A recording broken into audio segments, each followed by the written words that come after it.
Fantasy is just the best.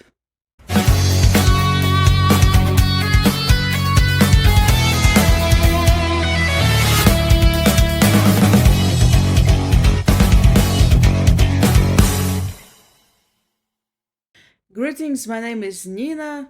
Welcome back to Rockstar Wizardess. So I have two videos on my channel dedicated to my favorite books. I decided to sort them by genre and understood that just like heavy metal dominates my playlist, my favorite books list is dominated by fantasy. By the way, I have a video about the connection between fantasy and heavy metal. Feel free to check it out. I decided to film a video dedicated to my favorite fantasy books. So you have seen most of these books in my two favorites videos. However, in this video there are going to be a few spoilers to my third favorite books video. I know I'm not going to film it soon because I need to have enough books to consider as a favorite to make a new edition, and that is going to take time. However, I found new favorite books rather swiftly. Some of them are going to appear here. Some of these books I read recently, and some of these books they deserved favorite status long ago, and I was way too mean to not grant that status to them. And so in this book we're going to go through 14 of my favorite books. Since I spoke a lot about them in my previous videos, I would not say much. If you are curious, feel free to check out my previous videos. These books are still wonderful. Let's go through them. Obviously, I'm going to start this book with the foundation of everything. I mean that this book sparked my love for fantasy, and not only for fantasy but also for reading and even writing in general. Of course, it's Harry Potter by J.K. Rowling. I'm in the process of reading the fourth book right now, as for May 2024. I do not need to say a lot about Harry Potter. Everybody knows what these books are about and blah blah blah blah blah. Let's move on. Now when I think about it, the next book is more a past favorite. Sure, I used to be obsessed with these books and the screen adaptation that came along with it. The obsession has died down. However, yes, I still love these books. I still consider them one of my favorites, no matter what. And of course, this is A Song of Ice and Fire by George R.R. Martin. These books, they shaped my mind a lot back in 2014 when I first read them. They made me see the world in a different light. One of the best aspects of this book, well, other than the dialogue, is that these books depict all kinds of people, with all kinds of motivations and the capabilities. This is what I loved about The Song of Ice and Fire. Everybody has their own motives, everybody has their own means, everybody has their own morality codes, and they know, and a lot of characters, they find out what they're capable and not capable of. The next fantasy is definitely underrated. Yes, this is one of the classics, however, it's often overlooked, and I think it's wrong. It deserves to be noticed and deserves to be loved and everything. No, don't get me wrong, this fantasy series is very much beloved. People love these books and this is The Chronicles of Narnia by C.S. Lewis. So I have made an entire video dedicated to this series. Feel free to check out that video. Why it's worth reading, Chronicles of Narnia. So I wouldn't say much. I only would say that give this series a chance. Even if you aren't the target audience anymore, you'll love it. Fact about fantasy, there's a division into subgenres. High fantasy, low fantasy, urban fantasy, and dark fantasy. And the next book I'm going to show you is definitely dark fantasy, even though I didn't know that when I was still reading the book. Instantly became one of my favorites, loved it. It's brilliant, and this is The Talisman by Stephen King and Peter Straub. So this book is about a young boy named Jack Sawyer. He and his mother are in the runs, and soon his mother gets sick, and in order to save her, Jack Sawyer has to travel between two worlds to find the mysterious talisman. So this book is around 800, nearly 900 pages long. I actually want myself a hardcover. I would replace this edition. And actually, this is the second Stephen King book that I really want to reread in English. The first one is The Shining, and I have that in English. The Talisman is definitely a worthy work of King and Peter Straub. I keep forgetting that this was definitely co-written. Stephen King wasn't the sole author of this. So this Russian edition is called Король на все времена edition. It means that King for all times edition, and it's obviously dedicated to Stephen King. Король means king in Russian. However, Peter Straub's name is so small here. However, King's last name is really big. Well, yeah, this is the reason I forget that this book is co-written. But it's still a worthy read, and if you haven't read it, pick this up. I definitely recommend this, especially if you want to get yourself into dark fantasy. So this book appeared in my 5 books that are basically in my DNA. This book definitely shaped my interest in classic fantasy, and this is The Last Unicorn by Peter S. Beagle. This edition has introduction by Patrick Rothfuss, where he says that if you are at the bookstore wondering whether you should buy this or not, yes. Yes. This book is about a unicorn who leaves her forest in order to save other unicorns. Well, she catches 2 hunters talking about a unicorn, and she finds out that she is the last unicorn, and she tries to fix this. What an epic journey. And very beautiful too. So the next 2 books are both by J.R.R. Tolkien, and these books were both in the Silmarillion, but they're just now separate books, and the first one is Beren and Luthien. When I talk about Beren and Luthien, I often say they met each other, world was against them being together, but they have made it, blah blah blah blah blah. However, the book is much more than that, and Luthien, the main character, she's really good, and this is one of the most uplifting stories Tolkien has ever written. Sure, Tolkien does really love bittersweet endings or something like that, and the book does really have a taste of this, but it's still more or less an uplifting story compared to another book, the next one coming here. And this book, on the other hand, is completely dark. No bittersweet endings, it's completely dark and gloomy and everything. The Children of Húrin. I will never stop saying that it's debatable how much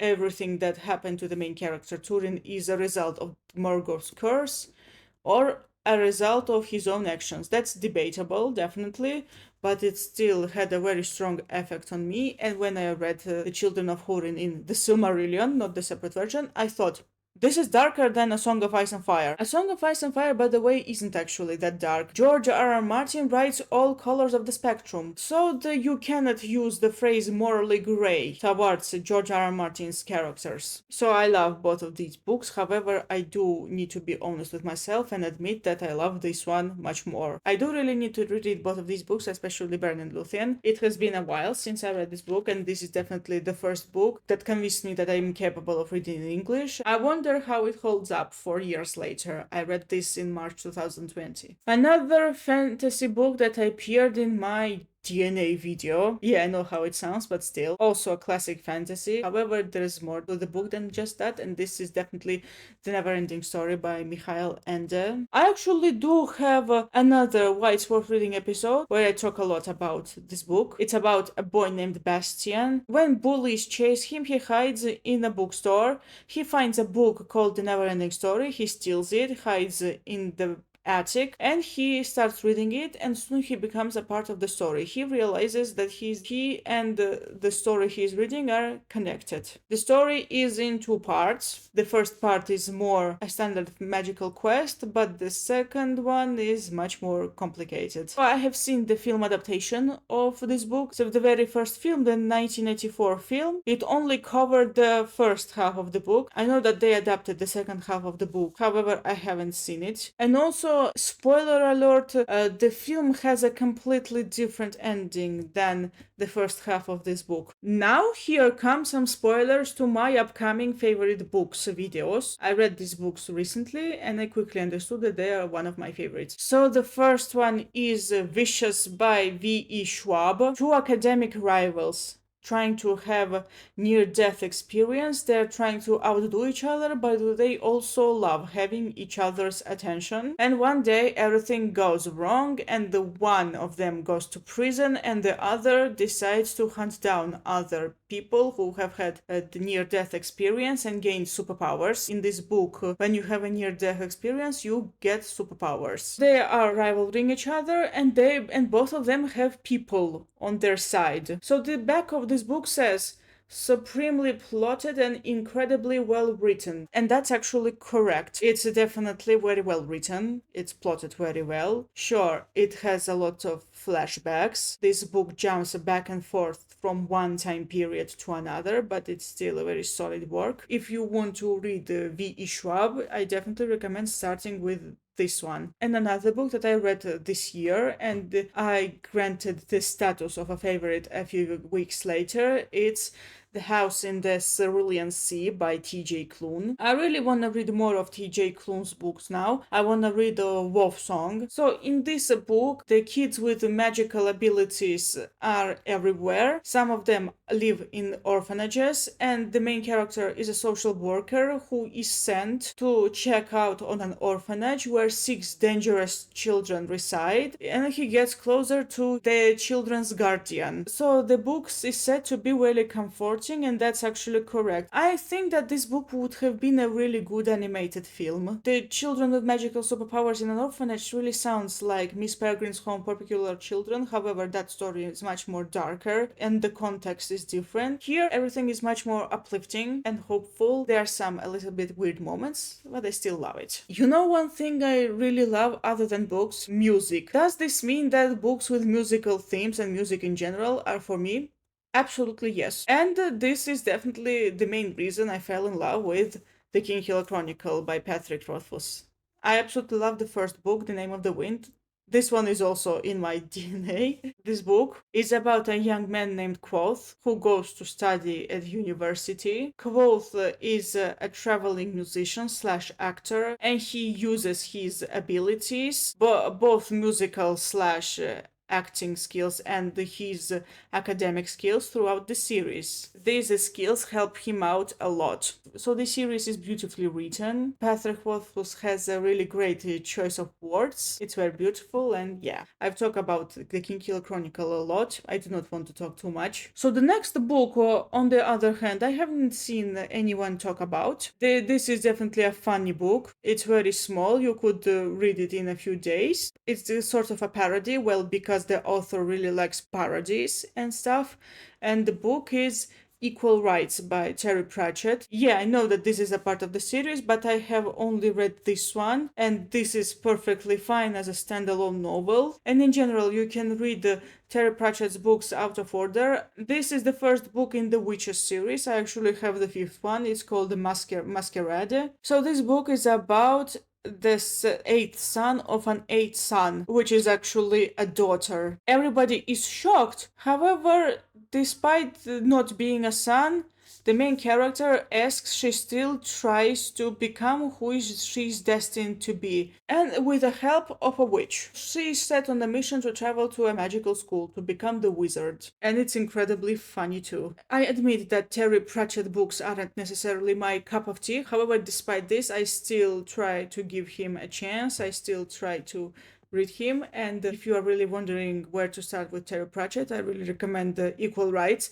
This is actually technically the 3rd book he published in the Discworld series, and this is the 1st book in the Witches series. Now we have nearly reached the end. The next book I read 3 years ago, and at first I was confused whether I should grant it the favorite status. The answer now is yes. I absolutely love The Stormlight Archive by Brandon Sanderson. Is it really big? Yes, each book is more than 1,000 pages long. They're so big that the 3rd and 4th books in the series in Russian translation are split into 2 parts. Sanderson is really great with his world building. So just like A Song of Ice and Fire, it does really focus on conflict a lot. However, what I like best about the Stormlight Archive is still tries to, I don't know how to explain this. I think I need to make a separate video what I really mean here. Well, in short, that the main characters are caught in very unlikely situations, and they still try to do what's best. They still try to do good things, and in general, the Stormlight Archive is much more uplifting than, for example, yes, there's a lot of war here, and there's an entire nation of people where war is everything nonetheless. However, the books really, they do not fall into the gray morale. The first book ends quite hopefully, and I loved it, and I love that the books, they really do not try to be like, oh, the world is awful because that's realistic, blah blah blah. That's a way too nihilistic view, and I love that the books don't have it. But in general, it's a very exciting story to read. Actually, this is a quite fast-paced novel, despite it being really big. Why am I saying novel? It's a series. I gonna admit that I really love the first two books more. The third one was a little bit boring, and the fourth one was really good. However, the first two books were much better. A lot of people say that if you are trying to get into Brandon Sanderson, you should start with Mistborn. I actually have the first Mistborn book. I'm gonna start reading it soon. This recommendation actually did not stop me, and I went for the Stormlight Archive first. I'm glad I did. I love the Stormlight Archive. And finally, the last book, before honorable mention. Yes, there's an honorable mention. After so many years after reading this book and rereading it, well, the series, not the book, I finally realized that Lord of the Rings by J.R. Tolkien is worth becoming one of my favorites. It's worth receiving a favorite status. I've said in one of my previous videos that I try to keep books on my shelves that have rereadable value. Now, of course, all of these books that are here, they all have readable value. However, none of these books, none of them have as much readable value as Lord of the Rings does. So I finished reading Return of the King last autumn. Guess what? I want to read Lord of the Rings again. Yes, this is the series that I'm definitely going to reread. I don't need to talk much about this book, just like with Harry Potter. Everybody knows what this is about. I just want to say that it's very, very readable. Yes, I know I've said that already, but it's worth saying that again. And finally, an honorable mention. This one hasn't received the favorite status yet. But however, this is a candidate. I will give it a favorite status after I reread it, and the book is definitely the book that was published before all of these books. This definitely came first, and the book is The Hobbit by J.R.R. Tolkien.